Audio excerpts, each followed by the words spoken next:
We're live, everybody. Woohoo! This is so weird. This is like a podcast, but Google Yeah. form. Anyway, um, so yes, did was I just incorporated so I used Kahoot just because my students absolutely love it, and so I was able just to kind of like come in and talk about. Actually used an English class, so they got a lesson on. That's the only class I had access to, so the teacher was kind enough to go ahead and let me teach a history lesson during summer school. And so what we did, I actually had some of the students before, so I had access to the classroom, and what we did was just pretty much I presented a direct instruction about World War II, and then about made up maybe it was like 15 minutes, and then we got to play Kahoot for about 30. Again, the kids really love that game. Everybody, like, even from my student teaching, like, they just, I don't know what it is, but they're, like, in love with the game. Like, you don't even need to offer them prizes. They're just, like, competitive in their own nature. So they just want to beat each other.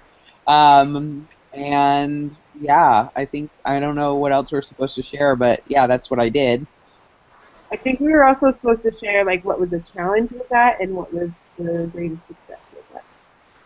What was the what last part? Like what was the most successful part of it and what was the challenge? Oh, yeah. So the challenge was definitely just like, I mean, I would say that presenting the content, I used like just regular like PowerPoint presentation to do that. The students weren't exactly excited to have to listen to a lecture and participate in that part. So I'm still trying to incorporate like something like I've used Prezi. I'm still trying to find a way to use direct instruction but make it also engaging. I've tried using questions in the direct instruction. That helps a little bit, but I'm still, I'm a new teacher, so I don't know if you guys have any experience with that. Please let me know. But that was probably the most challenging part, is making sure to keep them focused. The most rewarding part is that how much they learned as a result of playing like the direct instruction and then the Kahoot. I've noticed, like, if you take an assessment, like what I did with them was, I just wanted to see how Kahoot was like actually how much comprehension the students would have before Kahoot and then after. So I did ask them a series of questions that were actually on the Kahoot game, and just asked students to raise their hands. And there were quite a few that the students didn't like. They would answer, but they answered incorrectly. But then after we played Kahoot, and then I asked those same questions, they answered correctly. So the Kahoot game definitely helped with comprehension of the content. So yeah. That's good. Can you explain, Eugene, what Kahoot actually is? Oh yeah, sorry. I just assume everybody knows. So Kahoot is a website that you can use to pretty much you can. So it's like Jeopardy, but you can either create your own or you can search. There's tons of different Kahoot games on Kahoot, and pretty much what it is you design a question and then you provide multiple choice answers for the students to select, and they can either use their smartphones or they can use, if you have access to Chromebooks, they can use their Chromebooks.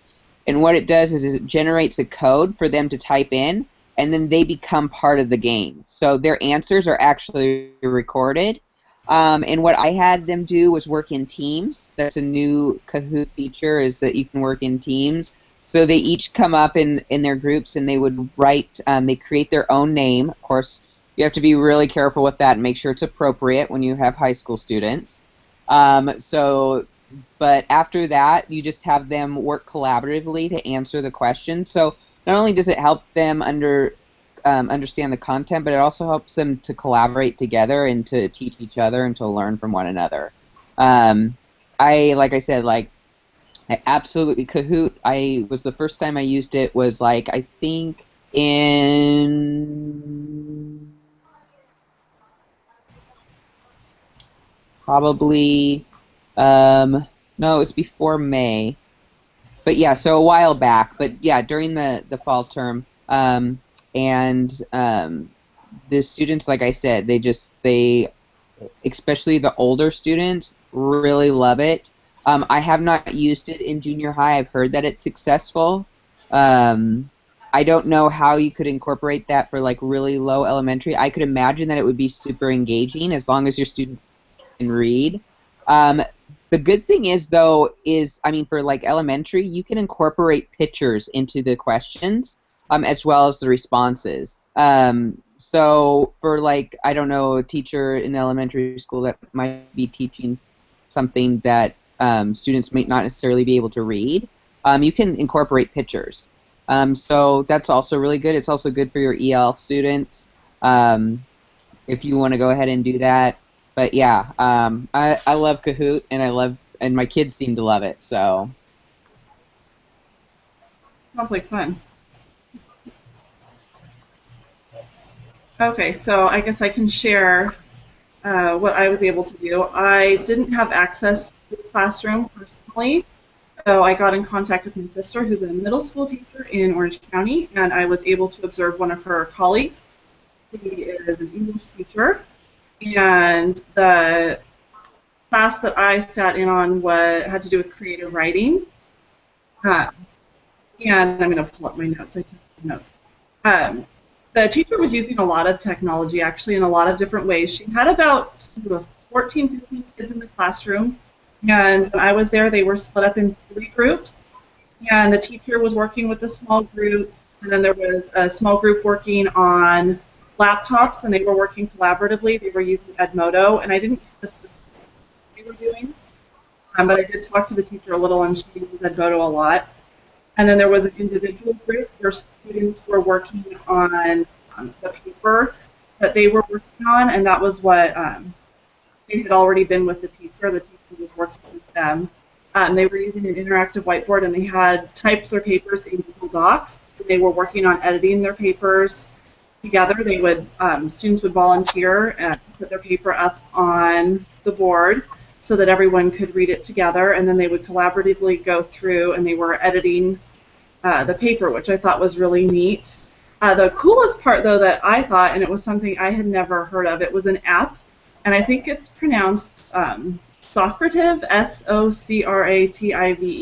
Have any of you heard of that one? Yes. So I hadn't, and it's basically like a clicker system, so they all had iPads, and the teacher was able to, right on the spot, like send them a quiz or a poll and ask them true, false, or multiple choice questions, and they were able to respond real time. So they, in essence, voted on different edits or things that they liked about the paper, things they thought they should change. And I thought it was just a really, really neat app that could be used also probably in lower elementary like I am. I would have to explore a little bit more. So not only were they editing this paper on Google Docs on the whiteboard in front of them, but they were interacting with the iPads at the same time, giving feedback. And I sort of like that because maybe you have someone who's shy or who doesn't want to talk out, but if they're able to input their answer or their information on the iPad, then you're getting valid information from everyone right on the spot. So that was just sort of neat to me to see something that I'd never heard of or never seen used before. So that was sort of what was going on when I was in there. I was in there for only about half an hour, so I didn't see the whole period or the whole lesson, but it was really neat to learn about that new app.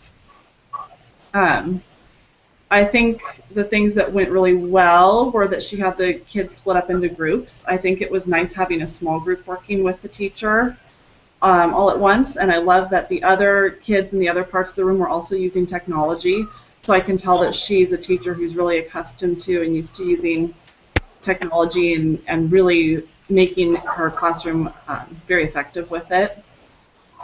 I guess the next step for me would be to see how I can maybe implement some of those ideas in a kinder classroom, since this was middle school and much different from what I'm used to. So I'd like to try to look into the app a little bit more and see how I can maybe do that, or maybe think about a Google Doc that we could pull up as a class with my kinders and edit. So that's sort of my next steps from there, since I didn't actually get to teach this lesson. That's all I had. All right, that sounded like a lot of fun. Yeah, it was pretty neat. Well, well, one of the things I started was we started with Google Classroom, as I kind of always do. So I created a lesson around note-taking style. So it's a life skills class or a study skills class. It was something that we definitely had to go over. So I'm like, this is going to be pretty boring. You know, they're all incoming freshmen. So I'm trying to figure out how to make it a little more spicy. So what I started with was a simple little prezi about the various types of note-taking styles there are, adding some videos, a couple of TED Talks were in there and stuff, and it kind of broke down. We had previously gone over learning styles similar to class, because I felt they needed to understand that they also learn in a different way, many different ways, not just one, but there's a dominant style. So a lot of people, especially now, are like, oh, I'm a visual, oh, I'm an analytical, and you know, we're throwing these kind of things around, which is interesting. As a freshman class, they're kind of throwing stuff like that around. So as we went through the whole project after the Prezi, I had everybody open up the Google Classroom, and then I had everything broken down. So I didn't let them log in until it was already done, as far as the presentation. Then it had everything broken down with the same videos and everything logged into Google Classroom. And then they had to go through the process of what the actual project was. So I had them create in the Google Docs a script that they were going to write, which was a presentation of one of the learning styles, whatever they, as a group, decided on. So the groups were, since they're all new and they're freshmen to the school and so forth, is I had them all different get together, because they hadn't, some people knew each other from their schools and so forth, so I split them all up. I didn't want them to be hanging out with their buddies. I wanted them to learn from new individuals. So as I did that, then they started working on writing the scripts, and I actually have my projector board connected to my computer, so I'm actually in there as they're editing their script. I started editing with them, and they're like, whoa, what's going on? And they kind of, some of them knew a little bit, so they weren't freaked out. Some of them were a little bit like, whoa, look what's happening on the board. And then we started adding things. I was adding comments. I was adding several different things that they kind of liked. And then we went to the actual creating the video. So the video then at that point, what they needed to have done was using an iPad or some sort of device, and they all have phones. So they started the filming process after we kind of said it was okay with the scripts. And they made their own videos based on note-taking, and it was funny to see how they all kind of got together and were writing on the whiteboards, and they were using all these video effects that they know already. I didn't go over anything about how to use the video. They just did it all on their own. The only thing they needed was access to iMovie, so I provided them with the iPads that I have right now, because I've been going over cleaning all the ones that I normally give out to the girls. So I just gave the groups. Each group just had one. So they were able to come up with some really, really good and entertaining videos.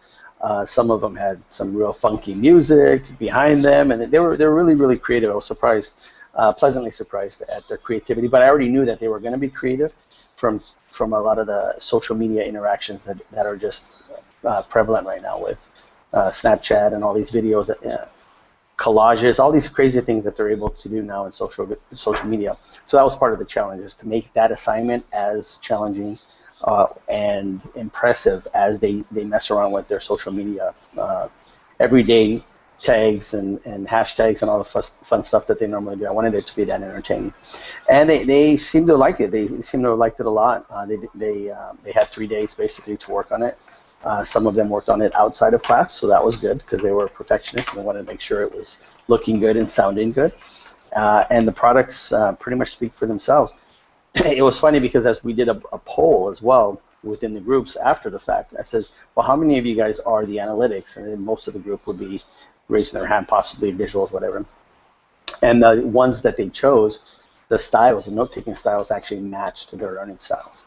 which was funny. So I'm like, wow, it's all starting to evolve, and it really helped push that point across. Which, of course, my final point was that no matter what their note-taking style is, it's going to change and adjust from class to class and even professor to professor, but they needed to know all of them, not just one. That might not work for them because the visual may not be too comfortable using an outline method as an example. Maybe they can alter the outline method or something. And I want to give them that freedom as well as empowerment so that they know that they are in control of their learning.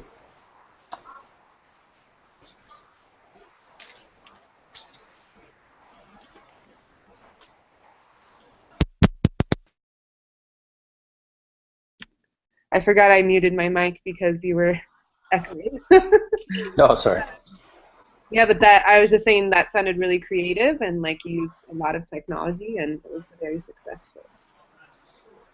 So I was teaching summer school. I had kinder and first grade. Well, they'll be going into first and second grade. And I did just all small group instruction during summer school. So I have iPad carts. So I used one group was on the iPads doing something called Lexia Core 5, which is an app where they do like a diagnostic test at the beginning and it sets them at a level and then they just keep doing more and more activities to get to the next level. And it's all based on reading and just reading phonics, reading comprehension, all of that. So it really helps each of them at their level to see where they're at. And then I can also go in and I can see what level they're working on and it will give me like lessons and activities to do with them if they're struggling with a concept.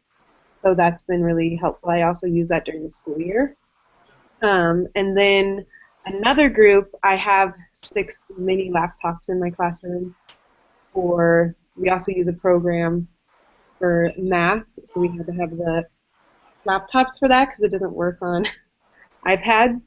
But on that, I had them actually doing an interactive PDF, and I can show you. I pulled it up. So they were working on the interactive PDF, and what they had to do is they had to click on each. Can everybody see it? Yes. Okay. They had to click on, so first on number 1, they had to click the little play sign, and then the Brain Pop video played for them. And then on number 2, they had to click the little play sign again, and they watched a little video from this website called Starfall. And then number 3, they actually got to practice building words with the silent E. And then number 4, they had to read different stories with those different sounds in it that they learned. So that was a little challenging. First, to get it onto the laptops, I had to go in and log into my Google Chrome on each one. And then when I tried to download the PDF, those laptops didn't have PDF viewer. So, and I don't have like administrator access on those laptops. So I ended up having to create like a tab on the Google Chrome that they could click on, and then it was still able to work where they could click on it and the videos and everything would work. And then it was challenging with that. I really had to explain to them, like, first you have to click here, then you click the video, and it would change that tab, so they would have to click back, go to the next one. But then once I explained that the first time, they got pretty good at going back and forth. It was really good because it sent them straight to what I wanted them to do, so they're using internet resources, but they're not able to go just anywhere that they want. And they seemed to really enjoy it once they got going and understood where to click and what to do. Yeah. And then I had a group on the rug just doing regular instruction. And so everything was kind of like a review of the same concept. Maddie, can you repeat the name of the program you were using, you were talking about at the beginning? It was Lexia Core 5. Okay, because I like the sound of that. That would be neat to use. Yeah, it's really neat. It gives a really good data, and you can really see what level they're working on. Yeah, that's cool. Yeah. So it sounds like preparation to make sure you could actually use it is going to be important. for the upcoming year with Adobe Player or Yeah, I need to speak stuff like that. to my IT guy about either getting more access to those laptops so I can do it or downloading.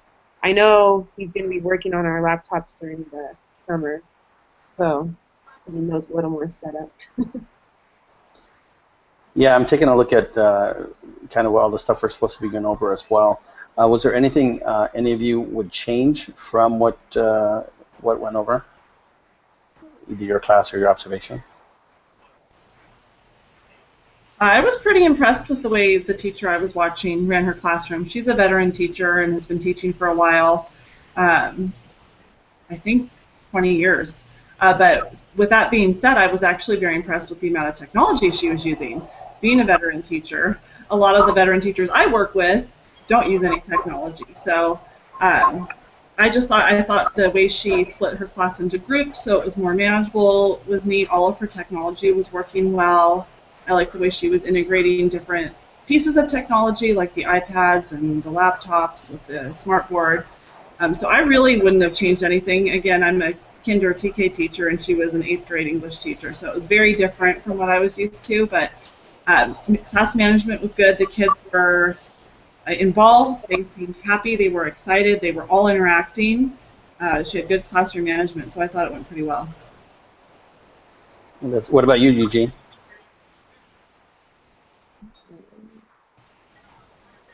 Fun. There we go. There we go. Yeah, Okay.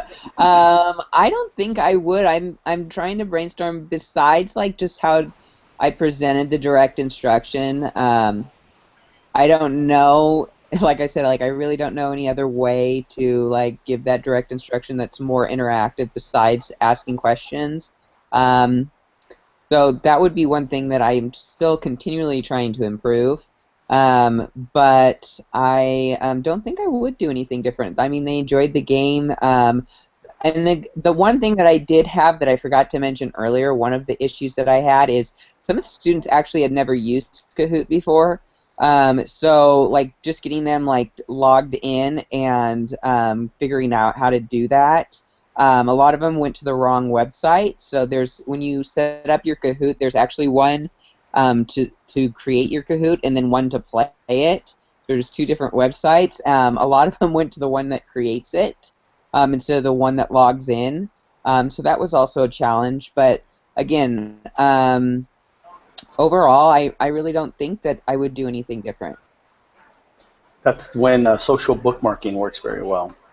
Everybody go to Yeah. our Symbaloo and look at this one. That's the one you click on, which is actually something Yeah. I'm starting to work with the girls as well.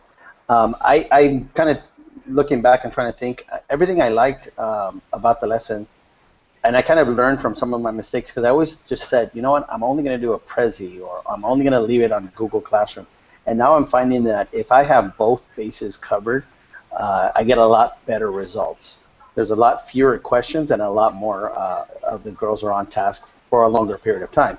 So if I'm sitting there and I just have the Prezi and I'm patting myself on the back in the corner thinking it was a great Prezi, it had all the information, the links worked, all right, that's great, there's still a lot of questions. So I found that I have to go back and I have to have both. I have to have it written down in numerical sequence or an outline type order, as well as being visual and kind of more my style. I try to push my learning style a lot more just because I feel I want to be creative and so forth, and that's how I think I can do it, but it doesn't work for everybody. So now I know that I got to do both in order for it to work, and that's why I think we were able to do it in such a short period of time, because I didn't give them a lot of time to do it, and they did a really, really good job. So, Maddie? Yeah, I think the biggest change would just be getting the laptops more set up to use the PDFs, and so I can continue to use. I really did enjoy the interactive PDF and being able to use those more. So getting that set up better. Yeah, I think that's going to be a great tool for all of us. Yeah. That we all have these interactive PDFs because it does limit the amount of wandering or potential wandering that can happen. Mm-hmm. So. And it's a lot like the social bookmarking, where it's just like, just click here, and like you're not telling them go to this website, and Yeah. especially in first grade, that takes them forever to figure out what the website is. And yeah. That's true. That's true. their spelling, especially from the keyboard, is much different. Yeah. They're tapping the keyboard trying to find. Where's S? Where's S? And that's right there. So it could take some time. Mhm. That's why I guess iPads might be a little easier if they Yeah. can just tap it with their finger. Yeah, it was funny. Some of them were actually like trying to tap the screen because they're so used to the iPads. And I told them you have to move the mouse to find it. You know, the new Windows 10, pretty much most of the new laptops, that's how they are. They're touchscreen as well. Oh, wow. So if they have a new one at home, or their parents or siblings have it, that might be one too. Yeah. But the way the schools get, they get the old ancient ones out. And here we go. Yeah. It's like, whoa. From what I'm looking at, I think we pretty much covered everything. We all had some really good stories we shared. We went over all the stuff that's in there. I don't know if anybody has anything else they'd like to talk about. Think we're good to go? Yeah, Good. I think so.